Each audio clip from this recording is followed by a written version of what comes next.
পুরান ঢাকার সরু অলিগলি পেরিয়ে যখন বুড়িগঙ্গার তীরে দাঁড়াবেন, তখন হঠাৎ চোখে পড়বে এক গোলাপি রাজপ্রাসাদ। দূর থেকে মনে হবে এ জন্য কোনো রূপকথার রাজপ্রাসাদ।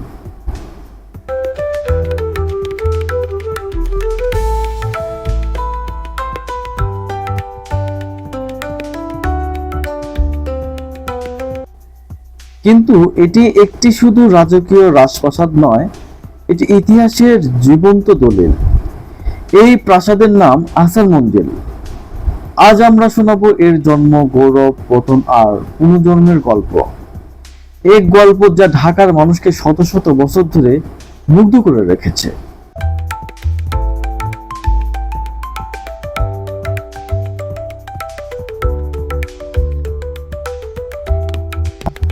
1700 শতকে ফরাসি ব্যবসায়ীরা বুড়িগঙ্গার তীরে একটি বাণিজ্যিক কেন্দ্র বানায়। একে বলা হতো ফরাসি কোঠি।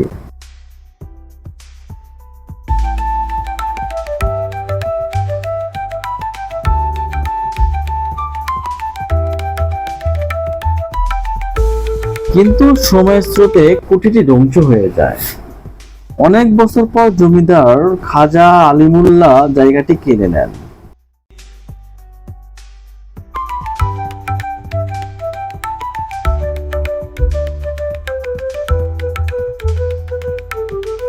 এখান থেকে শুরু হয় নবাব পরিবারের উত্থান।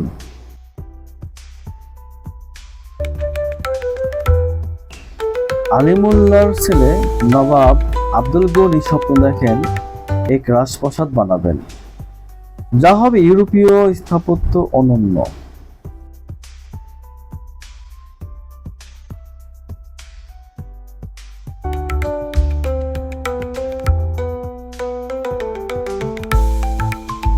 নবাব পরিবার তখন ঢাকার প্রাণকেন্দ্র। রাত হলে প্রাসাদে জমত জোশসভা, নাচ গান, শাস্ত্রীয় সঙ্গীত।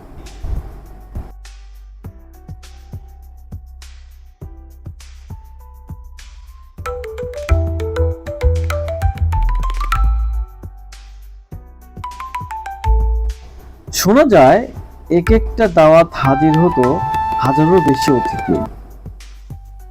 সোনার থালা, রূপার গ্লাস, ঝাড়বাতির আলোয় ঝলমল করত পুরো প্রাসাদ।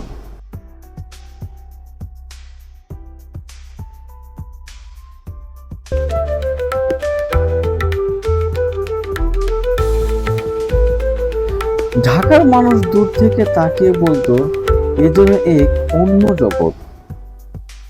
খাজা আহসানুল্লাহ ছিলেন শিক্ষা অনুরাগী।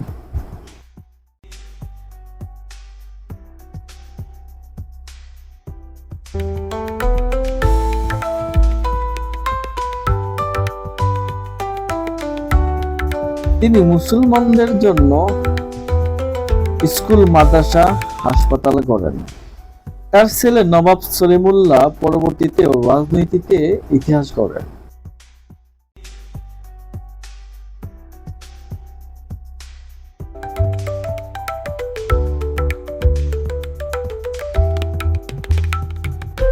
আসার মধ্যে শুধু আনন্দের আসর ছিল না, ছিল রাজনৈতিক কেন্দ্র।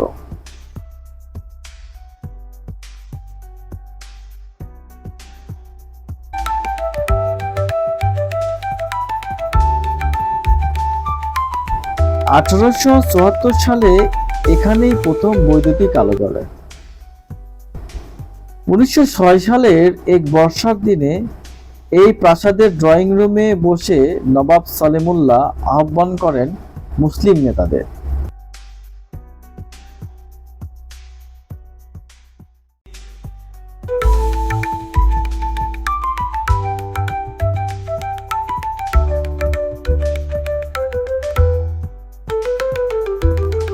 সেই বৈঠকে জন্ম নেয় অল ইন্ডিয়া মুসলিম লীগ, যা পরবর্তীতে ভারতবর্ষের রাজনৈতিক ইতিহাস বদলে দেয়।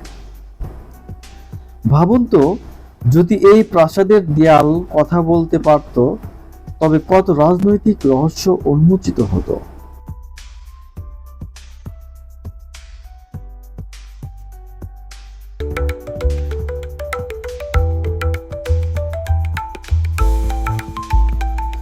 আসুন একটু ঘুরে দেখি প্রাসাদের ভেতরে। 31টি কক্ষ, 22টি গ্যালারি, বড় বড় কলাম, উঁচু গম্বুজ আর লম্বা সিঁড়ি।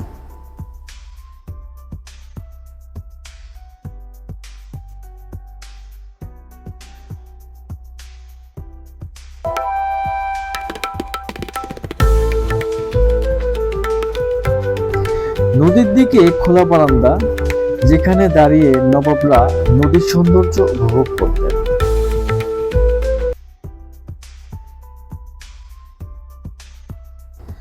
ড্রয়িং রুমে ঝাড়বাতির আলো ঝলমল করত। অতিথি কক্ষগুলো সাজানো ছিল বিদেশি কার্পেট আর রাজকীয় আসবাবে।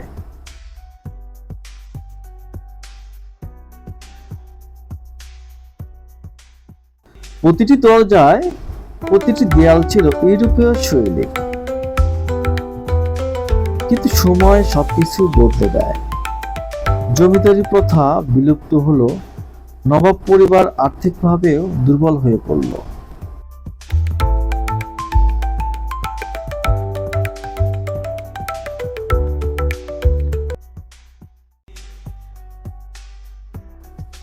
প্রাসাদে আগের মতো জমকালো আয়োজন থাকলো না।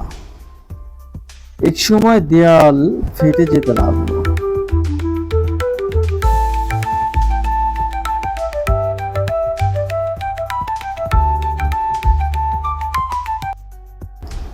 ছাদ ভেঙে পড়তে শুরু করলো। ঢাকার মানুষ বলতে লাগলো, আহসান মঞ্জিল এখন ভূতের বাড়ি।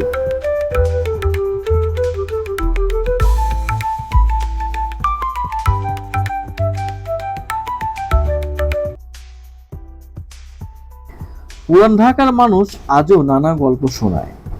কেউ বলে প্রাসাদের নিচে আছে গোপন সুড়ঙ্গ।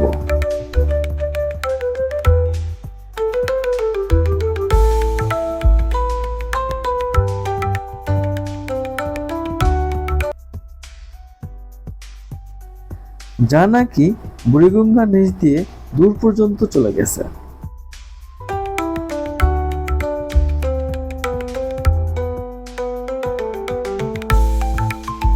কেউ বলে রাত গভীর হলে ভাঙা হলঘরে ভেসে আসে পিয়ানোর শব্দ। ঝাড়বাতির আলো জ্বলে ওঠে অদৃশ্যভাবে।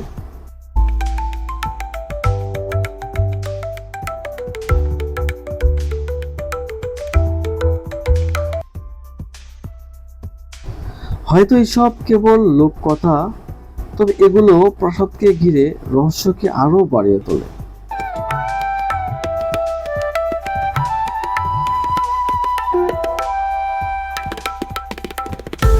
হয়তো মানুষের এই বলা কথাগুলা সত্যিও হতে পারে।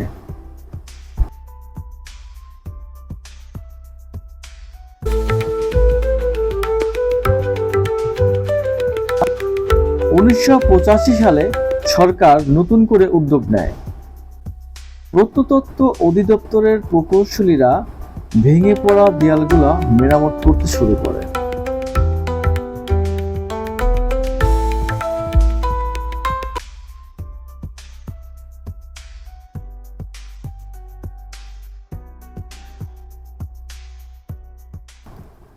উনিশশো 92 সালে এটি জাদুঘর হিসেবে জনসাধারণের জন্য উন্মুক্ত করে দেওয়া হয়।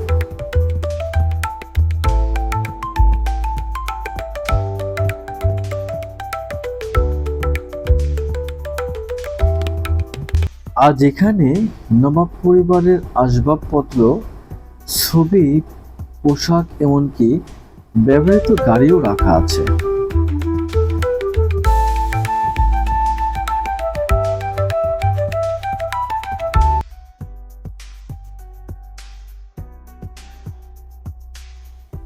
দর্শনার্থীরা প্রাসাদে ঢুকে যেন ফিরে পান এক শতক আগের ঢাকা।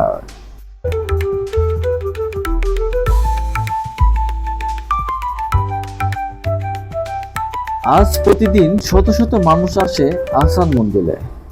শিশু, তরুণ, বিদেশি পর্যটক সবাই মুগ্ধ হয় এর সৌন্দর্যে।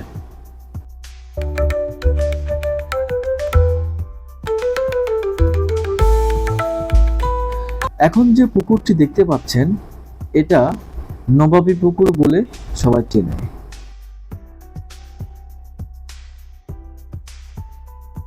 বর্তমানে এই পুকুরটিতে টিকিট সিস্টেম করে দেওয়া হয়েছে, মানুষ যার যার মতো শেষে টিকিট কেটে মাছ ধরে।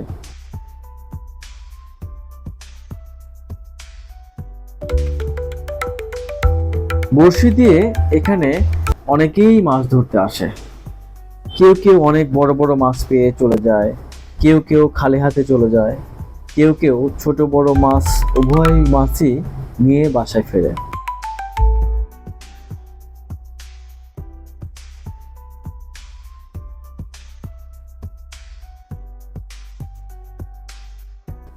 আসলে পুকুরটি চারদিকে ছিল সৌন্দর্যে ভরা। মনে হচ্ছিল যে এক মনোমুগ্ধকর পরিবেশ তৈরি হয়েছে এখানে।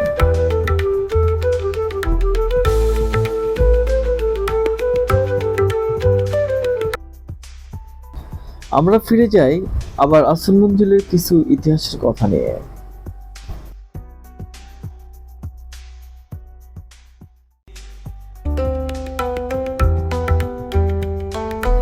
খাজা আলিমুল্লাহর ছেলের নাম আব্দুল গনি, আর আব্দুল গনি ছেলের নামই আহসানুল্লাহ, যার নামেই এই প্রাসাদটি নামকরণ করা হয়েছে। আহসানুল্লাহ ছেলের নাম নবাব সলিমুল্লাহ।